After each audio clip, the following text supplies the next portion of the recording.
Hello, my name is Jason Kelly and I'm the co-owner of JK Strength and Fitness. And per my last video, I am doing a multi-part series on why you're not losing weight.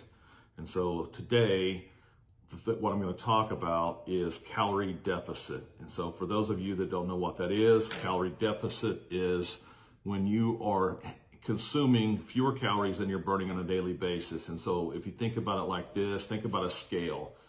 This side is calories in, this side is calories out. If you're getting more calories in than calories out, your weight is going to do this. If you're getting more calories out than calories in, your weight is going to do this. So it's a very simple strategy, but most people don't get it. They don't understand it. There's a lot of things that go into it. And I'm going to break that down for you today. So simply put, when you eat more calories than your body needs, the excess gets stored as fat. We call it calorie deficit. I've already talked about that. This is the only way you're going to lose weight. I don't care what anyone else tells you. Physiologically, if you're not in a calorie deficit, you will not be losing weight. Doesn't matter if you're sick or you're ill. It doesn't matter how much you work out. All of those things put you into calorie deficit, and that's why you lose the weight. All right, so again, the way that we do this is a calculation. It's fairly simple, but we take a calculation based on the client's age, height, weight, and physical activity. This gives an estimated calorie expenditure for them per day. And I say estimate because we can't truly accurately understand someone's metabolism and how much each person burns their calories. So it's a little bit of a moving target. Once we have this, we determine how many calories are needed for them to lose weight. And we typically, what we try to do is start people off at a 10 to 15% reduction in calories and then go from there. I don't want to cut you by 50%. That's what we do with fad diets and other things. We want to gradually lower your calories until you get to a point where it's understanding that you're able to maintain it and you're able to do it and you're still losing weight at a slower pace, maybe not as quickly as some people want, but it's healthy this way and it's sustainable this way. So something else that you need to think about when you're doing this is the types of calories you're getting. And obviously this matters. You can still lose weight, but there are side effects to that and you don't want some of those negative side effects. For example, if all of your calories are coming from carbs and fats and sugars, it's completely different than if you're getting the primary bulk of your calories from protein and other sources. So as an example, I'm going to use myself. I'm 50 years old. I'm 6'2". I roughly weigh 240 pounds, give or take a few pounds any given day. My physical activity level is really high, so mine's going to be a little different than a lot of you that are probably watching this, but it's a good way to start the calculation. So taking those things into consideration and based on my activity level, my TDEE, total daily energy expenditure, is about 3,430 calories per day. So that's what I need to maintain my current weight. Now I know from tracking my calories, understanding where I'm at, this is really, really close. And so for me to be in a calorie deficit, for me to drop weight, I need to drop down to 3,000 calories or a little under that. Honestly, when I'm trying to cut a little bit of weight, I drop down to about 2,800. And when I do this, I drop to 2,800, but I get almost as many calories as I possibly can from protein. I aim for 240 grams of protein today. That's roughly 1,000 of my calories per day at least. I then try to get the other bulk of my calories from fat, and I limit my carbs to 100 to 125 a day. So I don't want to do away with carbs. That's not healthy for me. I'm in the gym too much. I need that energy. I need it to fuel my muscles to help me recover and move on to that next step. But I do limit my carbs because my body doesn't handle carbs as well as some of the others probably do. And if I'm getting too many carbs, then I'm not losing weight. Even in a calorie deficit at times, it can cause issues for me. Another thing to think about whenever you start something like this is it doesn't always happen immediately. We walk you into it slowly, but it's still a change that your body's not used to. And so sometimes it takes a week, 2 weeks, even 3 weeks for your body to adjust and for you to really start to see it on the scale.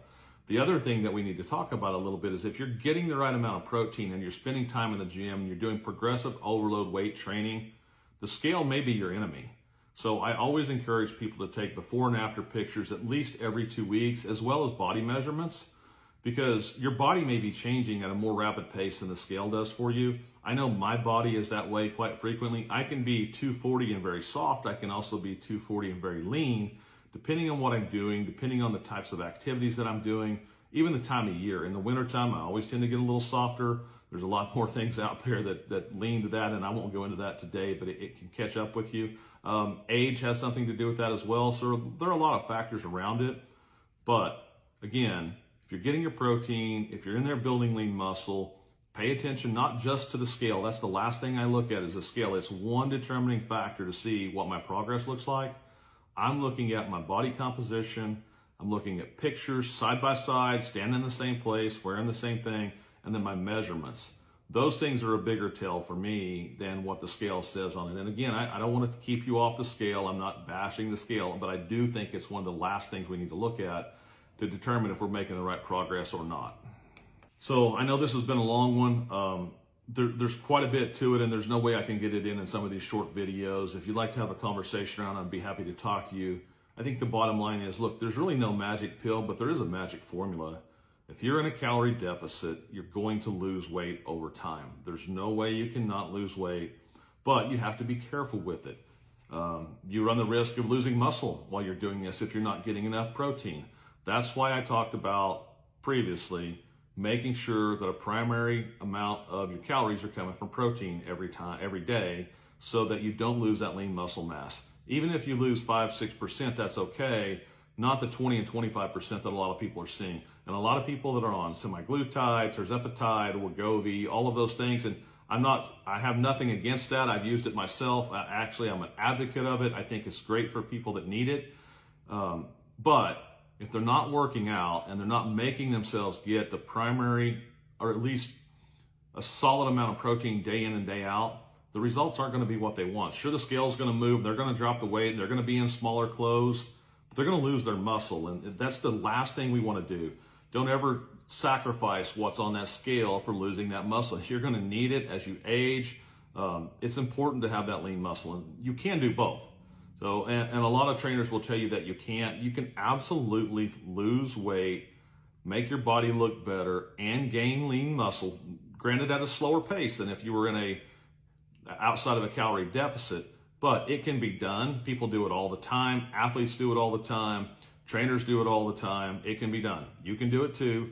You just have to make sure that you're doing the right type of workouts, that you're getting the right amount of protein, and that you're not extreme on your calorie deficit. Like I said, this is a long-term goal. This is not a 2-week, before I go on vacation, I want to cut 5 pounds. It's not a 2-month goal. This should be something that you'll look at for a minimum of 6 months, and potentially all the way into a year. Now, I'm not suggesting that you go on a calorie deficit for a full year. I would never recommend anyone do it for more than 6 months at a time.